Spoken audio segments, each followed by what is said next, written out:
Hallo und willkommen in meiner improvisierten Reparaturwerkstatt für alte Hi-Fi-Geräte.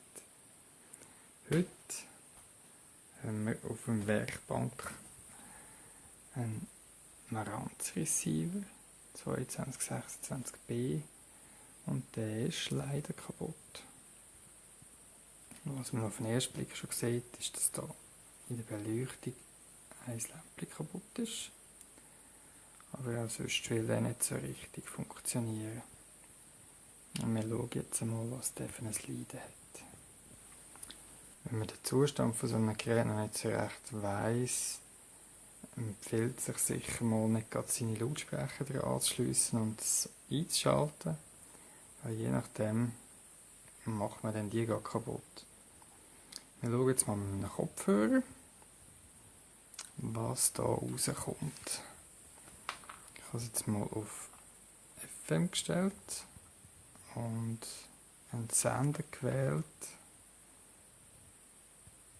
und los jetzt mal, was da aus dem rauskommt.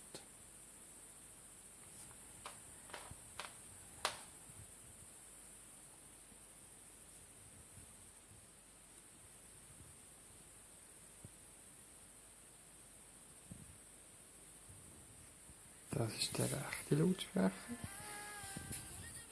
Da kommt Musik raus. Das ist der linke. Da hört man nicht allzu viel Gescheites. Ich bin jetzt mal so mutig und nehme am rechten Kanal den Lautsprecher dazu. Weil der müsste eigentlich wahrscheinlich gehen. Und das tut er auch.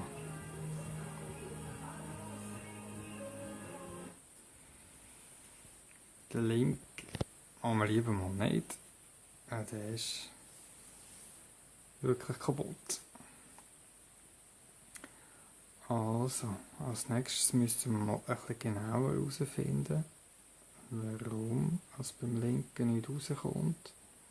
Oder versuchen einzugrenzen, welche Komponenten in dem Receiver drin das Problem verursacht. So ein Receiver besteht ja normalerweise aus einer Vorstufe und einer Endstufe. Also das heisst, die Vorstufe sammelt verschiedene Audioquellen, du kannst Lautstärke regeln, du kannst noch Ton verstellen, Bass verstellen und alles. Und nachher geht es auf die Endstufe, wo es einfach nur noch verstärkt, damit es richtig bumset auf den Lautsprecher. Bei diesem Gerät kann man Vorstufe und Endstufe voneinander trennen.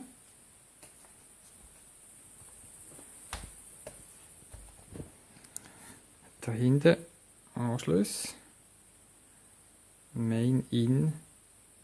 Wenn man dort ansteckt, kann man etwas völlig anderes, völlig andere Musikquellen direkt auf den Verstärkerteil draufgeben und den so separat testen. Das habe ich jetzt mal gemacht. Jetzt schauen wir, was dabei rauskommt.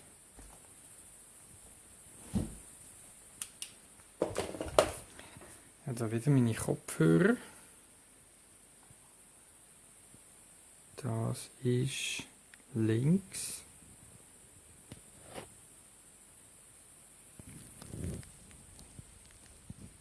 Da können wir bestenfalls ein Rauschen. Das ist rechts. Wunderbar, wie das funktioniert. Das heisst für mich jetzt, dass sicher mal die Endstufe, linke Kanal, irgendetwas falsch ist, nicht funktioniert und dass wahrscheinlich der ganze Rest von der Vorstufe wird funktionieren. Die Schraube vom Deckel habe ich schon mal rausgetragen. Jetzt wollen wir schauen, wie das innen für aussieht.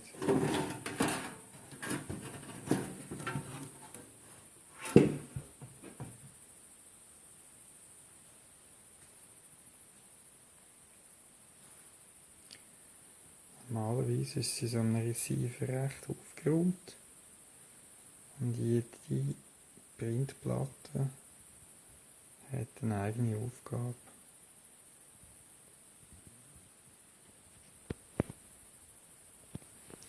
Damit man überall schön zukommt, habe ich jetzt den unteren Teil auch schon weggenommen. Von der Verkleidung.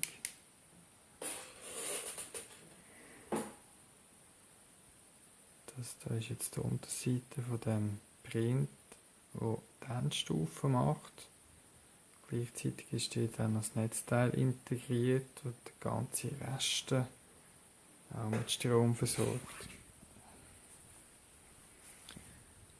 So sieht es von oben aus. Und als nächstes werden wir mal versuchen, ein bisschen genauer herauszufinden, ob man hier irgendwo einen Fehler findet.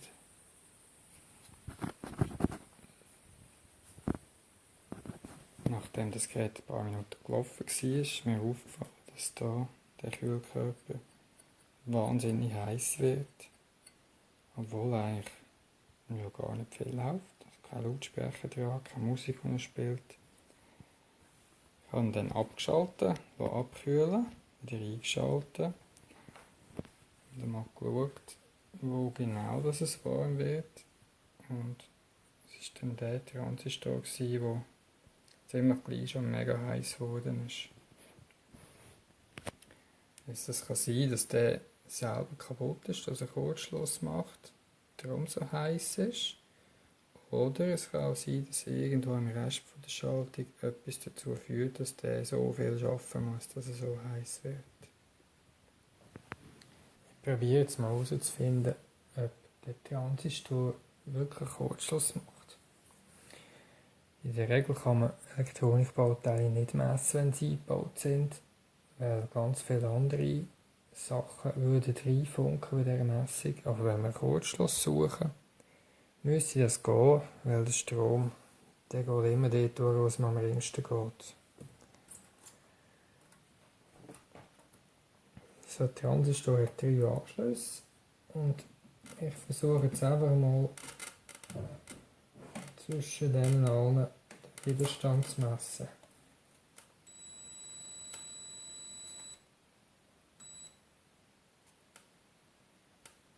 Da haben wir einen Widerstand.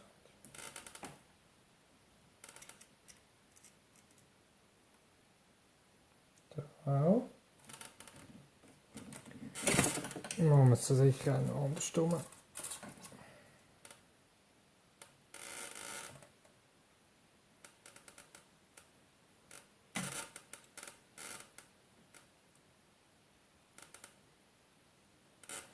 Okay. Das sieht nicht so aus, als wäre der wirklich kaputt.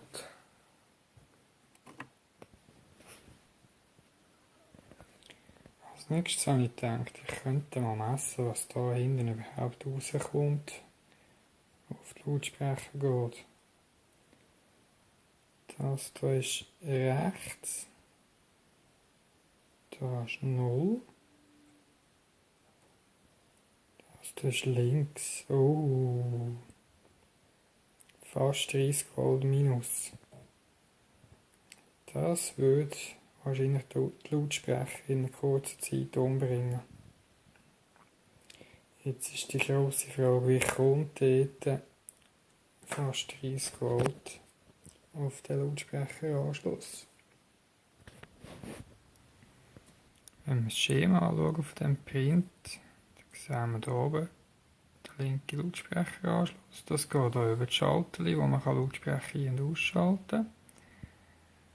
Und geht nachher da drauf. Und da ist eigentlich dann der Ausgang von der Schaltung, die auf die Lautsprecher angeschlossen ist. Jetzt, hier unten habe ich aufgeschrieben, die Speisspannungen von dem Print. Hier ist minus 32 Volt. Der geht hier rauf. Geht hier auf die andere Seite über. Da haben wir eine Diode. Und da haben wir einen Transistor. Und Da nehmen wir nochmal Transistor, da Kondensator. Jetzt eigentlich kann die Spannung, die -32, gar nicht anders her wie hier zu diesen Bauteilen. Also eigentlich dürfte da weiter oben gar nicht -32 Volt haben. Schon gar nicht da. Jetzt irgendetwas von dem da ist wahrscheinlich kaputt.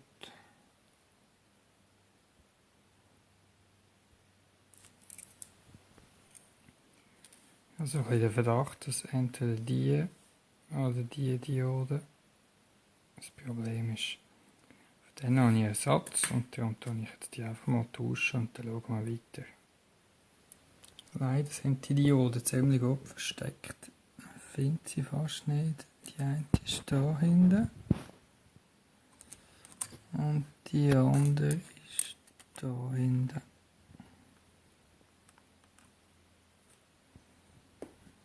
Damit es ein bisschen besser geht, nehme ich jetzt hier das Blech mal weg, wo die Transistoren vom Kühlkörper hat. So, meine Diode habe ich getauscht. Die ist da unten. Aber leider ist immer noch alles gleich wie vorher. Jetzt in der Zwischenzeit habe ich einmal ein bisschen durch das Schema durchgekämpft. Und wir haben ja das Glück, dass wir die Endstufe linken Kanal haben oben und den rechten Kanal unten. Der linke geht nicht, der rechte geht. Also können wir hier eigentlich bei jedem Bauteil vergleichen und mal messen, links und rechts, ob die gleich sind. Eigentlich kann man ja das nicht wirklich richtig messen, so ein Bauteil, wenn es eingebaut ist. Aber dadurch, dass wir hier zweimal das Gleiche haben, kann man es vergleichen, wenn das eine funktioniert und das andere nicht. Irgendwann bin ich dann mal dahinter und habe den Widerstand hier gemessen. Das ist jetzt einer, der hier die minus etwa 30 Volt müsste haben. Also der ist hier in dem Schaltkreis, wo da die Spannung könnte fälschlicherweise in den Rest vom anderen übertragen. Und wenn ich den gemessen habe, hat er nicht 10 Kiloohm gehabt, sondern etwa 8, manchmal ein bisschen mehr, manchmal ein bisschen weniger, wenn er Lust gehabt hat. Und der hier hinten, der hat aber genau 10 Kiloohm gehabt. Jetzt der ist hier verschaltet mit dem Transistor und auf der anderen Seite auch mit dem Transistor. Und sonst geht das eigentlich gar nie durch. Also würde ich jetzt mal behaupten, dass wahrscheinlich der Transistor kaputt ist. Ich werde den jetzt mal auslöten und dann schauen wir, ob das der Fall ist. Leider habe ich auch das mal kein Glück gehabt. Ich habe jetzt den hier getauscht, das ist ein neuer. Und wir haben immer noch genau das gleiche Problem, dass wir überall die minus 30 Volt drin haben. Jetzt, wenn wir hier nochmal schauen, der Widerstand, der könnte ja auch hier drüber rein irgendwie noch sich verringern. Also nehmen wir jetzt als nächstes mal den Q701 raus und schauen den ein bisschen genauer an. Ich habe jetzt gerade beide Transistoren rausgenommen, also Q701, Q703. Lustigerweise sind beide mit dem Diodentest völlig okay, aber ich habe jetzt trotzdem neu reingemacht und mein Widerstand hat jetzt interessanterweise wirklich 10 Kiloohm. So, mal schauen, wie es aussieht, wenn wir es einschalten. Gut, jetzt sind hier die die Messspitze eingesteckt am linken Kanal. Und wenn wir einschalten,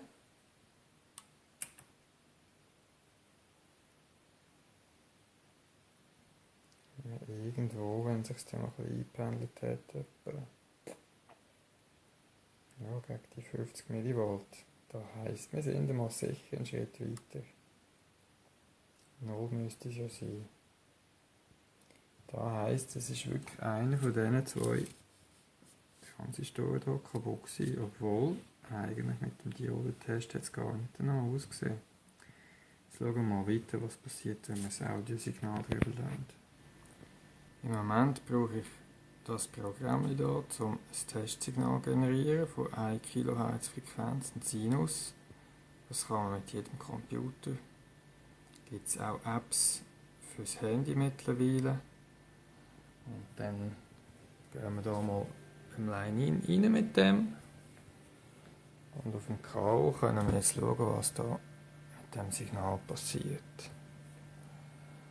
Und zwar schauen wir jetzt mal den Eingang an, der aufs Verstärkerboard geht, also auf die Endstufe. Da der eine Kanal, wunderschöner Sinus. Und da der andere Kanal, der sieht ziemlich kaputt aus. Was nachher schlussendlich hinten rauskommt, ist natürlich auch noch spannend.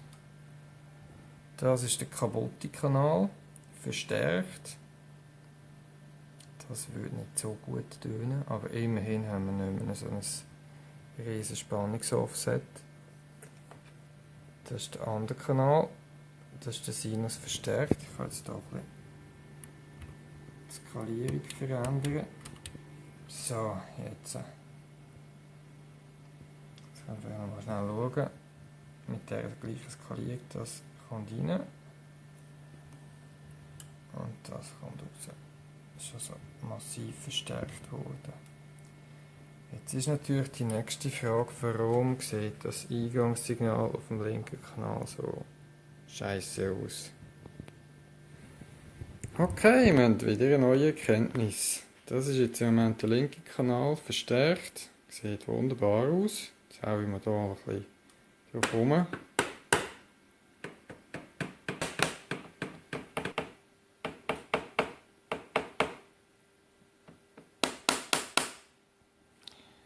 Es scheint auf jeden Fall, dass wir ein Kontaktproblem haben irgendwo da.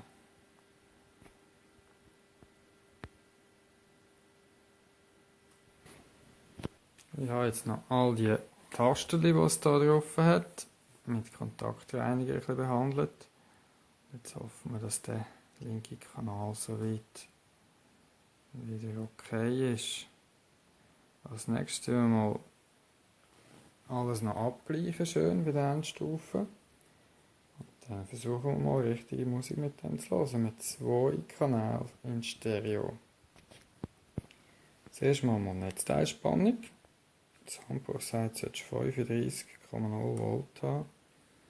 Auf J708. Das wäre der da. Wir haben ein bisschen zu viel.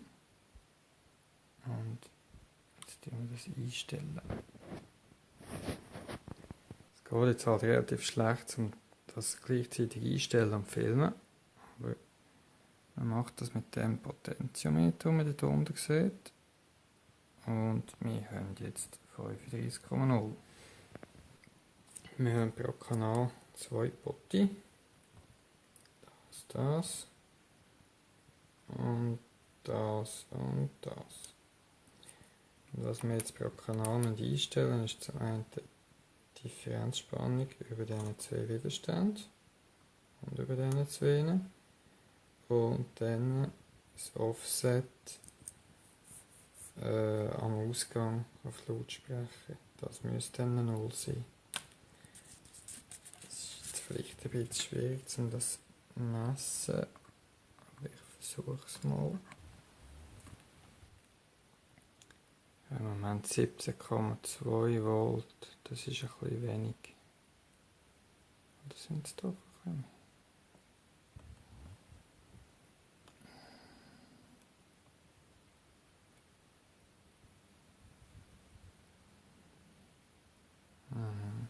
Das ist ein bisschen wenig. So. Jetzt ist gut, ja. Schauen wir noch schnell da.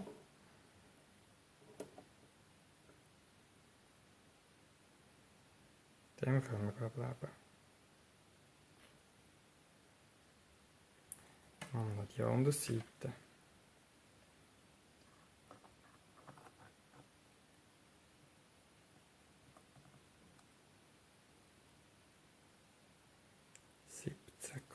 Haben wir im Moment. Gut, haben wir 18,7 eingestellt. Das nehmen wir.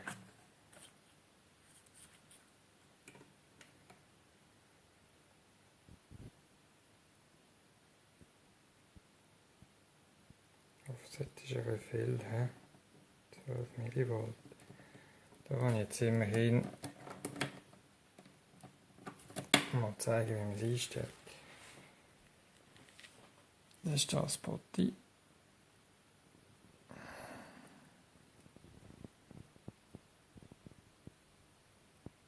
Falsche Seite. Das ist ziemlich diffizil. Es braucht nicht viel.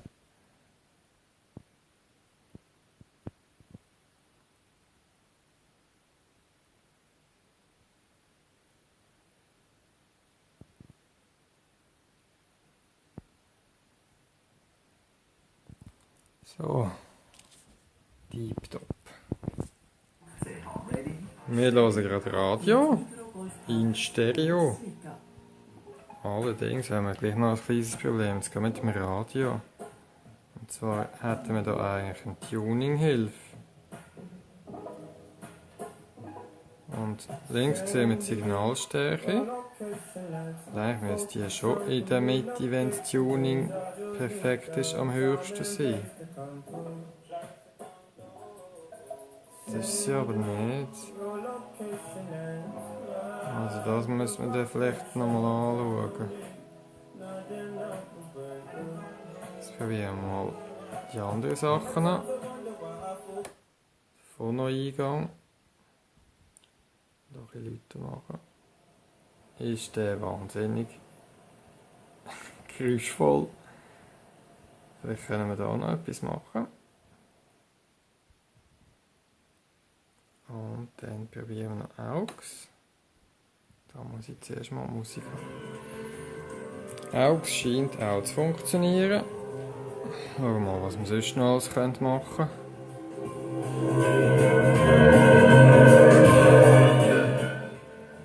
Krach macht's.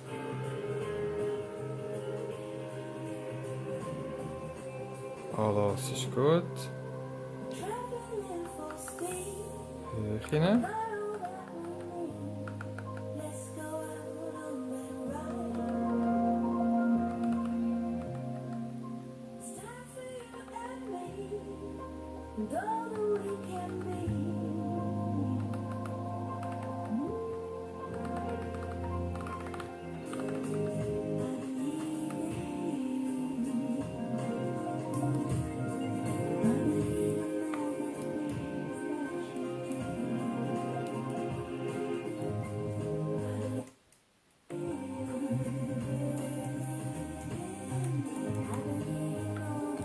Wunderbar.